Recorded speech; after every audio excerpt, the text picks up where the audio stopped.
तो हमने पिछले पार्ट में देखा कि कैसे आर्क एक दूसरी दुनिया में पहुंच जाता है जहां पर उसे वही शरीर और ताकतें मिलती हैं जो उसकी गेम के कैरेक्टर के पास थी, जिसके बाद वो अपना एडवेंचर शुरू करता है और लोगों की मदद करना भी। इसी मदद का काम करते करते उसकी मुलाकात एरियान से होती है जो कि अपने साथियों जिनको पकड़कर बेचा जा रहा है उनको बचाने के काम में लगी होती है। आर्क भी उसकी इसी काम में मदद करना शुरू कर देता है और ये लोग काफी सारे एल्व्स को बचाते भी हैं। आर्यन जब आर्क पर भरोसा करना शुरू कर देती है तो वो आर्क को एल्व्स के देश लाती है जहाँ पर आर्क एरियन के माँ बाप से भी मिलता है और बाकी सारे एल्व्स से भी मिलता है। यहाँ पर जो आर्यन का बाप होता है वो उसे एक फाइनल मिशन देता है कि जितने भी एल्व्स हैं तुम उन्हें बचाओ और यहाँ पर लेके आओ, बदले में तुम्हारे ऊपर जो भी कर्ज है हम उसे ठीक कर देंगे। आर्क इस बात को मान जाता है और आर्यन और आर्क दोनों ही फिर सफर पर निकल जाते हैं। आर्क और आर्यन ओलाफ जाने का सोचते हैं। जैसे ही ये दोनों जंगल से निकलकर तालाब के पास पहुंचते हैं,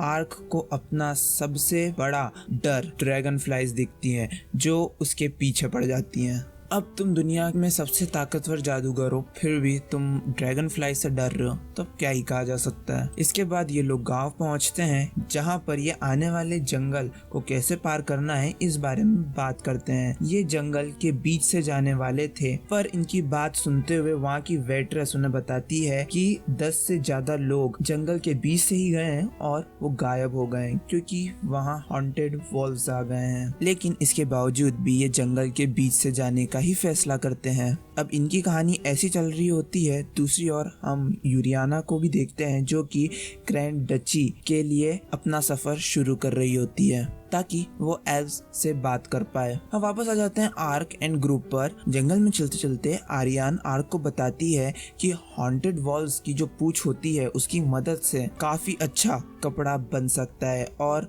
उसकी बहन की शादी होने वाली है। आर्क समझ जाता है कि आर्यन अपनी बहन को तोहफा देना चाहती है। इन बातों के बाद इनके सामने भेड़िए आ जाते हैं और ये उन भेड़ियों से लड़ते हैं।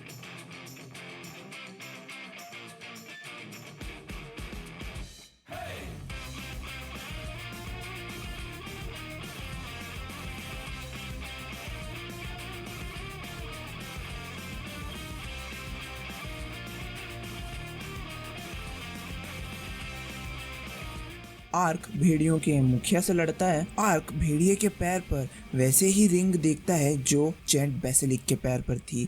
आर्क उस रिंग को तोड़ देता है जिससे भेड़िया होश में आ जाता है और वहां से अपने साथियों के साथ चला जाता है। आर्यन पूंछ काटने लगती है। आर्क आर्यन के पूंछ काटने का इंतजार कर रहा होता है कि तभी पोंटा को कुछ महसूस होता है और पोंटा तेजी से उस जगह की ओर भागने लगता है। आर्क भी उसके पीछे भागता है। दूसरी ओर हम देखते हैं कि यूरियाना पर हमला हो जाता है। फेरना लड़ती है यूरियाना को बचाने के लिए पर आखिर में यूरियाना और फेरना दोनों को ही मार दिया जाता है। इसी मौके पर पोंटा भी आ जाता है और जिन लोगों ने मारा है उन पर हमला करना शुरू कर देता है पर कोई फायदा नहीं होता।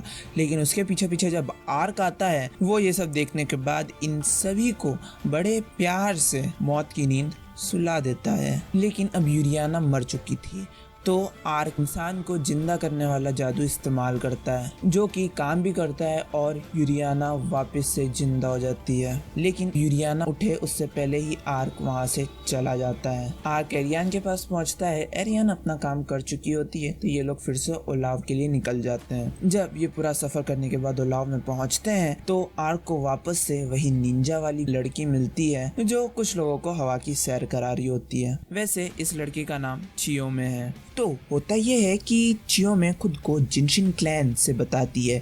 अब खड़े खड़े बातचीत करने में पैर दुखेंगे तो बैठने की जगह ढूंढने के बाद ये सभी थोड़ी जान पहचान करते हैं। चियो में आर्क को उसी जगह का बताती है जहां से इनके क्लैन की नींव रखने वाला आया था। आर्क समझ जाता है कि उसकी दुनिया से पहले भी कुछ लोग इस दुनिया में आ चुके हैं। अब थोड़ा काम की बात पे आते तो चियो में आर्क की मदद चाहती है उसके साथियों को बचाने के लिए। लेकिन दिक्कत ये हो जाती है कि आर्क अभी एरियन के लिए काम करता है पर एरियन भी इस काम के लिए मान जाती है। अब इनकी कहानी को थोड़ा सा रोकते हुए हम चलते हैं दूसरी ओर डकारेस के ऊपर। डकारेस तक ये खबर पहुंच जाती है कि भेड़ियों पर से काबू इन लोगों ने खो दिया। इन भेड़ियों का काम यूरियाना को मारने का ही था।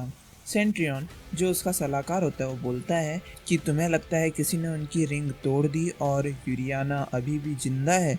डकारेस परेशान हो जाता है कि कहीं यूरियाना जिंदा हो और वो एल्फ से न मिल ले, और इस बात के लिए भी कि अगला हमला उस पर न हो। सेंट्रियन डकारेस को डरा देख अपने सेफ हाउस में भेज देता है। ये तीनों ओलाव के सबसे बड़े स्लेव मार्केट एटजेट मार्केट पहुंचते हैं। प्लान ये है कि एटजेट पर अटैक करेंगे और जल्द से जल्द फौज के आने से पहले निकल जाएंगे। चियोमे के बाकी साथी बाकी सारे जितने भी स्लेव मार्केट है इस मौके का फ़ायदा उठाते हुए उन पर हमला करेंगे। जब सबका ध्यान हमारी ओर होगा तो बाकी सारे स्लेव मार्केट पर हम कब्जा कर लेंगे। लेकिन ये काम आसान नहीं होने वाला था, तो इस काम को आसान बनाने के लिए आर्क का टेलीपोर्टेशन मैजिक है ना, जिसकी मदद से बड़ा आसानी से लोगों को अंदर और बाहर ले जा सकता है। अब ये फैसला करते हैं कि रात में हमला करेंगे। तो रात होते ही आर्क अपना मास्क लगा लेता है जो कि बकवास होता है। एनीवेज चियो में गोएमोन को भी साथ ले आती है। एरियन और चियो में सामने से घुसते हैं, आर्क और गोएमोन पीछे से। ये दोनों साथ मिलकर इतनी तबाही मचाते हैं कि वो पूरा हिस्सा ही तबाह हो जाता है। एक सैनिक नहीं बचता है वहाँ पे। और जैसे ये हमला शुरू करते हैं बाकी जगहों पर भी जितने निंजा रहते हैं वो हमला शुरू कर देते हैं। चियोमे और एरियन बड़ी आसानी से अंदर घुस जाते हैं और जितने भी बीस्ट ह्यूमन को पकड़ा है उन्हें आज़ाद कर देते हैं। अब कुछ बीस्ट ह्यूमन दूसरी जगह पर भी थे तो गोएमोन सारे सैनिकों को अकेले संभालता है। आर्क और एरियन साथ में चियोमे बाकी सारे बीस्ट ह्यूमन को आज़ाद करते हैं। आर्क बड़ी तेजी से जितने भी बीस्ट ह्यूमन रहते हैं बाहर टेलीपोर्ट कर देता है, जिसके बाद वो वापस आता है गोएमोन की मदद करने। अब इन सारी चीज़ों की खबर डकारेस तक भी पहुंच रही थी, पर डकारेस कुछ करे इससे पहले ही सेट्रियन उसे मार देता है, क्योंकि सेट्रियन काम कर रहा होता है सेक्ट के लिए। शुरुआत से ही सेक्ट यही चाहता था कि उसके अलावा कोई और राजा बनने के लिए बचे ही ना। तो सभी बीस्ट ह्यूमन को बचाने के बाद ये सभी वापस आते हैं ओलाव में। चियोमे और गोएमोन एरियन और आर्क से आखिरी बार मिलकर छुपे हुए गांव जो कि कैलकट में है उसके लिए निकल जाते हैं। लेकिन इससे पहले चियोमे उन्हें ये बता देती है कि बाकी सारे एल्फ्स को कहाँ रखा गया है। यूरियाना भी लिम्बर्ट पहुंच जाती है जहां वो अपनी बहन सेरियाना से मिलती है। सेरियाना उसके मरने की खबर उसी को ही बताती है। सभी का यही मानना है कि यूरियाना अब मर चुकी है। यूरियाना अपनी बहन से उसके जिंदा होने की बात किसी को भी न बताने के लिए कहती है। वापस आते हैं आर्क पर जो एरियन के साथ होली रेवलॉन एम्पायर जा रहा है, क्योंकि सारे एल्व्स को वहीं ले जाया गया है। लेकिन इनके लिए आगे का सफर आसान नहीं होने वाला, क्योंकि जो कुछ भी हो रहा है उसके पीछे हाथ होली रेवलॉन एम्पायर के राजा डोमिटेनियस का है। जब ये दोनों रेगिस्तान पर पहुंचते हैं तो वहां पर काफी सारे वाइब्रेंस उड़ रहे होते हैं। आर्क लाइटनिंग डैम्पर की मदद से उन्हें भगाने की कोशिश करता है, पर इसी चक्कर में एरियन और पोंटा को भी बेहोश कर देता है। कार्सी ये सब दूर बैठा देख रहा होता है। आर्क एंड ग्रुप टाउन पहुंचते हैं जहाँ पर ये दोनों बात ही कर रहे होते हैं कि वहाँ पर कार्सी भी आ जाता है और उन्हें उसके लिए काम करने के लिए कहता है। बदले में वो उन्हें रेवलॉन एम्पायर का पूरा नक्शा साथ ही साथ एक किताब भी देगा जिसमें जितने भी मॉन्स्टर्स पर इसने खोज की है वो सारे मॉन्स्टर्स के बारे में लिखा है। हाँ, वैसे मैं बता दूं कि कार्सी जितने भी मॉन्स्टर्स हैं उन पर शोध करने का काम करता है। अब आखिर कार्सी इनसे चाहता क्या है? कार्सी चाहता है सैंडवॉर्म को पकड़ना ताकि वो उस पर शोध कर सके। अब सैंडवॉर्म को पकड़ने के लिए आर्यन और आर्क जब कार्सी के साथ रेगिस्तान में घूम रहे होते हैं, आर्यन देखती है कि उनके पीछे जो गाड़ी आ रही थी वो गायब हो चुकी है और तभी सैंडवॉर्म भी आ जाता है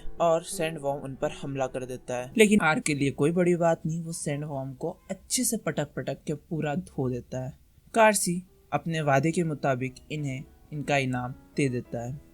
तो अब arc and group finally Revlon empire पहुंचते हैं। वहां की सुरक्षा देख ये फैसला करते हैं कि ये इसी जगह पर घूमेंगे और कोशिश करेंगे कि लोगों का ध्यान इन पर ना जाए। आर्क अलग जाता है और एरियन अलग। घूमते घूमते आर्क एक लड़की की चीखें सुनता है तो वो उस जगह पहुंचता है और वहां पर आर्क उस लड़की को बचाता है। अब जो कुछ भी हुआ है ये इसके बारे में फुम्बा को बताते हैं, क्योंकि ये फुम्बा के आदमी है। अब ये लोग कोई लड़की नहीं ला पाए थे तो फुम्बा इन्हें ही अपने मॉन्स्टर का खाना बना देता है। अब ये सब होते होते रात हो जाती है और रात में ही एरियन और आर्क उस जगह घुसते हैं जहाँ पर एल्व्स हो सकते हैं। उस जगह को थोड़ा सा घूमने और देखने के बाद आर्यन को एल्व्स तो नहीं मिलते, पर एक दरवाजा मिल जाता है। इस दरवाजे को खोलने पर ये देखते हैं कि इसके पीछे बहुत बड़ी जगह है। ये कुछ देखे या सोचें उससे पहले ही इनके सामने फुम्बा आ जाता है। फुम्बा आते ही एरियन को आग को मारने के लिए कहता है, और उसके ऐसा कहते ही एरियन आग पर हमला करना शुरू कर देती है। आर्क को समझ नहीं आता कि आखिर में हो कैसे रहा। उसको लगता है कि फुम्बा ने कोई जादू किया, इसलिए वो अनकर्स का इस्तेमाल करता है, पर वो भी बेकार होता है, वो भी कुछ काम नहीं कर रहा होता। तो आर्क पूरी तरह परेशान हो जाता है, पर लड़ते लड़ते उसको अचानक से कुछ चमकता हुआ दिखता है। आर्क समझ जाता है और वो पोंटा को हमला करने के लिए कहता है। पोंटा हमला करता है और एक मॉन्स्टर को बाहर निकालता है। आर्क उस मॉन्स्टर को भून देता है। आर्यन भी होश हो जाती है। फुम्बा खुद को एक मॉन्स्टर सॉर्सरर बताता है, यानी कि ये जो कहेगा मॉन्स्टर वही करेंगे। फुम्बा सारे मॉन्स्टर्स को बुला लेता है। आर्क एल्व्स के बारे में पूछता है जिनको यहाँ पर लाया गया था। फुम्बा बताता है ज्यादातर पर एक्सपेरिमेंट हुए और जितने बचे उन्हें तड़प तड़प कर मरता देख अलग ही मजा आया। आर्क इतना सुनते ही मॉन्स्टर की गर्दन एक बार में काट देता है। आर्क पूरे गुस्से में होता है। वो एक के बाद एक जितने मॉन्स्टर आते हैं उन सभी को मारते जाता है। वहाँ पर उसकी मदद करने चियोमे भी आ जाती है। चियोमे के साथ ही बाकी जितने भी मॉन्स्टर रहते हैं उन सभी को संभाल लेते हैं। खुद को हारता देख फुम्बा, जो सबसे बड़ा मॉन्स्टर होता है जिसका नाम हाइड्रा है, उसे खुला छोड़ देता है। ये मॉन्स्टर उस जगह को ही तबाह कर देता है।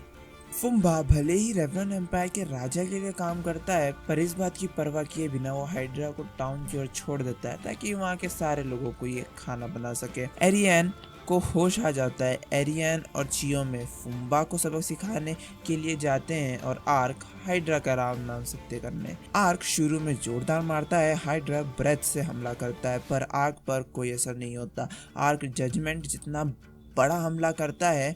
हाइड्रा खुद को रीजनरेट करता है इस हमले के बाद। आर्क इस कारण इन्फर्नो को ही बुला लेता है, जो कि एक डेमन मॉन्स्टर है। अब इधर आर्क हाइड्रा से लड़ रहा होता है, दूसरी ओर चियोमे और एरियन फुम्बा को ढूंढ लेते हैं। सबसे पहले उस पर एरियन हमला करती है क्योंकि उसका दिमाग खराब होता है। फुम्बा वही अपनी पुरानी तरकीब फिर अपनाता है, पर एरियन इस बार उसकी तरकीब को बेअसर कर देती है। अब इतने में ही चियोमे फुम्बा के पीठ पर बना निशान खराब कर देती है। इसी निशान की मदद से फुम्बा हाइड्रा पर काबू किए हुए था। अब इसके बाद इस फुम्बा का काम किया तो एरियन इस फुम्बा को जलाकर राख कर देती है। अब दूसरी ओर हम आते हैं हाइड्रा वर्सेस इन्फर्नो पर। तो इन्फर्नो डेमन जो होता है वो हाइड्रा का सर उखाड़ लेता है आराम से। आर्क हाइड्रा को हवा में फेंक देता है और इन्फर्नो उसे पूरी तरीके से भून देता है। इसी तरीके से फुम्बा और हाइड्रा दोनों ही भुना जाते हैं। इधर इन लोगों ने ये लड़ाई जीत ली थी। दूसरी ओर हम यूरियाना को भी देखते हैं जो एल्फ से मिलकर उनसे समझौता कर लेती है, जिससे सारे मामले